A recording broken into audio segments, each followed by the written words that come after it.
بسم الله الرحمن الرحيم الحمد لله رب العالمين وصلى الله وسلم وبارك على عبده ورسوله الأمين نبينا محمد وعلى آله وصحبه أجمعين أما بعد السلام عليكم ورحمة الله وبركاته. وعليكم السلام ورحمة الله وبركاته. We're studying the chapter that deals with judging and ruling between the people. And we have hadith number 371, I believe. And the brother will read it for us. Narrator Aisha radiyallahu ta'ala anhu and Hind binte Utbah came and said, O Allah's Prophet sallallahu alaihi wasallam, Abu Sufyan, he is a miser and doesn't give me what is enough for me and my children, except for what I take without his knowledge from his money. Am I sinful? The Rasulullah sallallahu alaihi wasallam said, take from his money what is acceptable that suffice you and your children. Very well. This hadith is suitable to be mentioned in the chapter that deals with judging and ruling. However, scholars disputed whether this hadith is regarding fatwa or regarding judging and solving a dispute. And there is a difference between fatwa and the ruling of a judge. They're not similar. Sometimes one can be more dangerous than the other. For example, a judge's ruling is mandatory to be applied. When two people dispute and they go to a Muslim judge and he rules something, no one has the right to say, yeah, this is his opinion, I'm not going to apply it. No, this is the power of the law. It has to be answered and that person has to do what the judge has ruled. While in fatwa is a little bit more flexible, if you want to say, because it is an advice. It is an opinion of a person. So you may apply it, you may not. But fatwa is more general in the sense that you give a fatwa on a topic, anything that is similar to that topic can fit it. So it can be applied by the masses. While the ruling of the judge is only to a particular case and scenario. You cannot go and cascade it and say, oh, the judge has ruled this, so you have to do this, you have to do this, you have to do this. No, it has to be in that particular case. And not only this, also one has to pay attention that the ruling of a judge is only on things that are done in this world. In terms of, do I have to give the money or not? In terms of what you have to do towards someone else. While fatwa, it relates to this world and the hereafter. Is this haram or halal? Would I get closer to Allah or I would be sinful if I do this? No judging. So one is more dangerous than the other, and the other is more dangerous than the first one, depending on the context and depending on how it is to be implemented. So looking at this hadith, is this a fatwa or a ruling of a judge? Who says it's a fatwa, raise your hands please. If you don't know, don't raise your hand because I will clarify it. Who says it's a judgment, raise your hand. Okay. And the rest are not sure. Well, I'll tell you. Whenever there's a ruling of a judge, there has to be the presence of two opponents. Now she is claiming something. If this is a judgment, he would say, now you made your claim, let me listen to Abu Sufyan. Maybe he says, no, she's lying. So definitely this is not a judgment, this is a fatwa. And because it is a fatwa, anyone who falls under the same circumstances can do the same. What are the circumstances? A wife that has a husband, and I know a lot of wives are like this. Their husbands are miser. They're stingy. They don't give money. So she has to live. She has to eat. Her children have to wear clothes. What to do? Very easy. The Prophet ﷺ gave her an open permission to take what she needs and underline what she needs. Why? Because a woman who does not fear Allah hears this hadith and says, Alhamdulillah, the Prophet gave us instruction.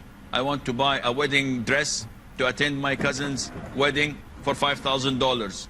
And then I'd like to buy a new car. And then this is not what you need. This is much, much more than what you need.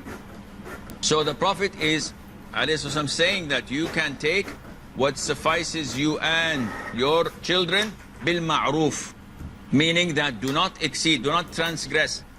You have only to take what is suitable for you, and it differs from one family to the other. Moving on to the following hadith, hadith number 372. Narrated Salama, the Prophet ﷺ heard the voices of some people quarreling near his door. So he went out to them and said, I am only a human being like you, and opponents come to me, and one of you might be more elegant and more convincing than the other, to the extent that I believe him and I rule him in his favor. So if I give a Muslim's right to another, then that property is a piece of fire which is up to him to take it or leave it. Now this hadith is highlighting a fact, and this fact is that the judge does not rule in accordance to his knowledge or what he feels is good or bad. He only rules on evidence. If there is evidences, alhamdulillah, he can rule. Other than that, he doesn't know what is inside a man's heart. And that is why when he heard this noise outside of his house, the house of Salama, may Allah be pleased with her, he went out. And people were disputing. They wanted him to judge and to give a ruling. And he told them and reminded them of Allah. I do not know the unseen. I don't know the ghaib. Because if I knew the ghaib, it's very easy. I can easily know that he's wrong and he's right. But I do not know the ghaib. And that is why I need evidence to judge over. So maybe you both talk and one of you might be more eloquent and his language is beautiful and convincing. Don't you have this? A lot.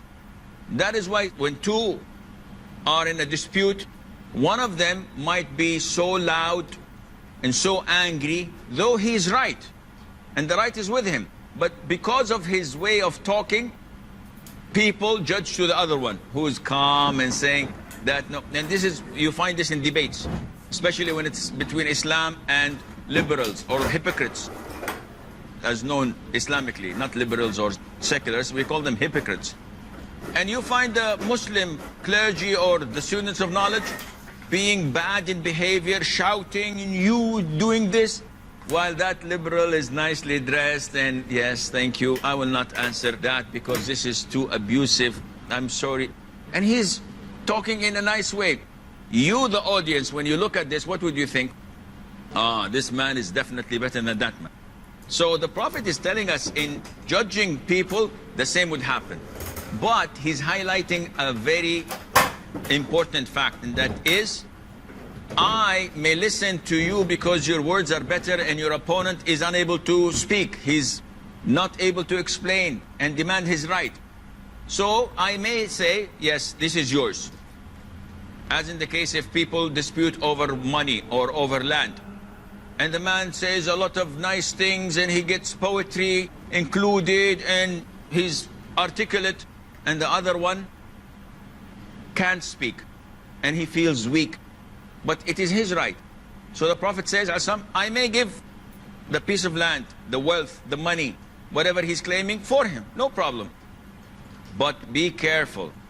Whatever I give you, this is a piece of fire. So maybe the judge gives you something and you know that you're not deserving to it. But say, alhamdulillah, the government gave me, the judge gave me. The Prophet is warning you that this will cause in you going to hell.